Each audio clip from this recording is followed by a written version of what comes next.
வருவாய் ஈட்டக்கூடிய வழிகள் என்ன அப்படிங்கிறத பற்றி 2 நாள் நாங்கள் டிஸ்கஸ் பண்ணியிருக்கோம்.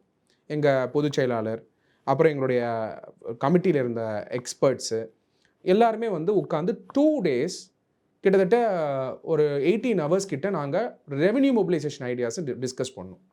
பட் அந்த டைமில் எங்ககிட்ட இருந்த டேட்டா ஆர் இஷ்யூஸ் பேப்பர்னு எடுத்து பார்த்தீங்கன்னா, பழனிவேல் தியாகராஜன் அவர்கள் போன அரசாங்கம் இருக்கும் பொழுது அதுவும் 2021 கொண்டு வந்த ஒயிட் பேப்பர் தான் இருந்தது.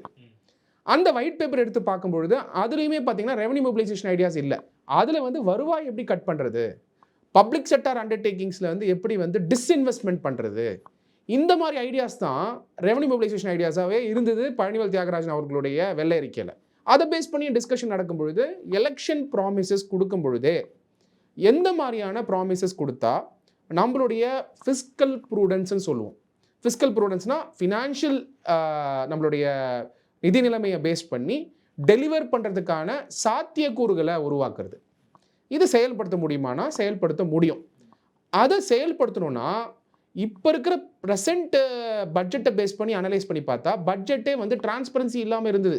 டிஎம்கேவுடைய budget 2024-25, 2025-26 interim budget. So 2024-25 budget எடுத்து பார்த்தா கடன் சுமையை வந்து கரெக்டாகவே டிஸ்க்ளோஸ் பண்ணல.